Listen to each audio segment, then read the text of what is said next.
So let me start with a question for you. What could a cutting-edge tech giant like Apple possibly have in common with a dusty old trading company from the 1600s? Well, the answer is kind of surprising. They actually share the same fundamental DNA, a blueprint for projecting enormous economic and, yeah, even political power across the entire globe. Okay, so first things first. Let's get on the same page about what a transnational corporation, or TNC, actually is. Because it's not just about being big, it's about a very specific way of operating on a global scale. At its heart, a TNC isn't just selling stuff in other countries. The key is that it actively owns and controls things, factories, offices, data centers, in more than one nation. That gives it a real physical footprint all over the world. And the economist John Dunning really zeroes in on this with one crucial idea: foreign direct investment. Now, this isn't just about buying some stocks overseas. We're talking about a company putting real money into buildings, machines, and people, actively building and creating value inside another country.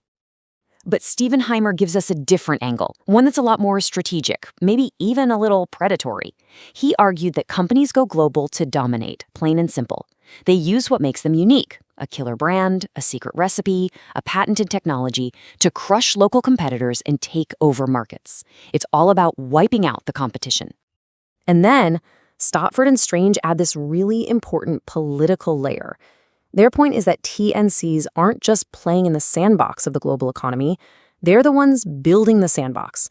They influence international regulations, they shape labor laws, they become powerful political forces in their own right. So, how in the world did we get from sailing ships loaded with spices to data-driven tech giants? Well, this whole story really unfolds in 4 major acts. It kicks off with these state-backed empires in the 1600s, morphs into industrial powerhouses in the 19th century, then totally explodes with American companies after World War II, and finally goes digital in the world we live in now. Let's walk through it. All right, let's start at the very beginning. The first TNCs weren't run out of sleek, modern headquarters. Nope. They were basically armed extensions of empires, backed by kings and queens, and they even had their own armies. Just think about companies like the British and the Dutch East India companies. These were true beasts. On one hand, yeah, they were for-profit businesses, but they were also agents of the state. I mean, they could literally wage war, sign treaties, and govern huge chunks of territory. They were basically governments that also happened to control the global supply of things like spices and textiles. But then the 19th century hits, and we see this huge shift. The old proto-TNC, with power coming from a royal charter and a cannon, starts to fade. It gets replaced by the industrial TNC. Now you have companies like Siemens, and they're not expanding to rule new lands. They're expanding to get raw materials for their factories and to find new customers for their gadgets. Their power came from being super efficient and organized, all run from a central head office. So, after the absolute devastation of World War II, the world is rebuilding, and the stage is set for a corporate explosion. This is the moment when the TNC as we know it today really takes center stage and starts to remake the entire global economy. Now, this boom didn't just happen on its own. A whole new global system was being built after the war.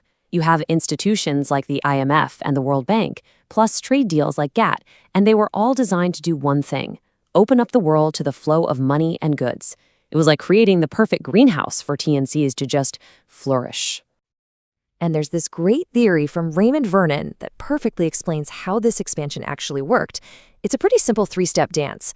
Think of a company like IBM back in the day. Step 1, they invent a groundbreaking new computer in their home market, the US. Step 2, they start selling it to other rich countries like in Europe.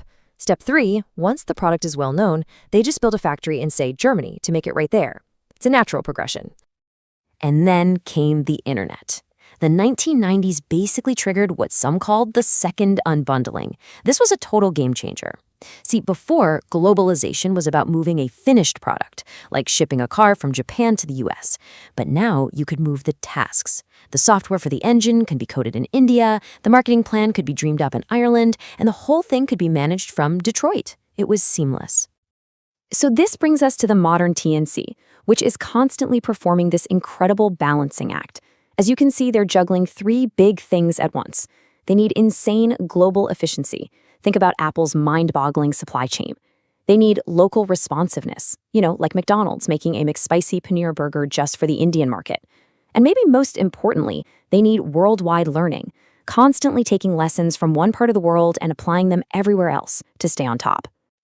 So, after this whole 400-year evolution, where does that leave us? Well, we're now living in a world that was fundamentally built by these corporate engines, a world where the line between a company's power and a country's power has gotten really, really blurry.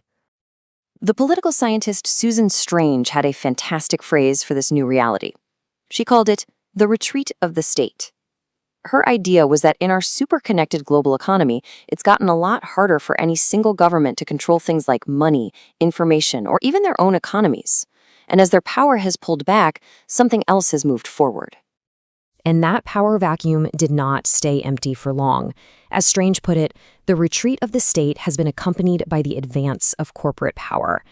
TNCs today operate at a scale that can dwarf entire countries, and they're setting standards and making decisions that impact billions of our lives every single day. John Dunning summed it up perfectly.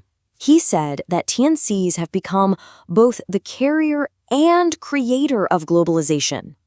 Think about that. They aren't just passengers on the ship of globalization. They are the ones who built the ship. They're charting its course, and they're powering the engines. They're a product of our world, but they're also its main architects.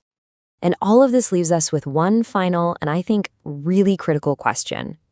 From the East India Company all the way to Amazon and Apple today, these massive corporations have always challenged who's in charge.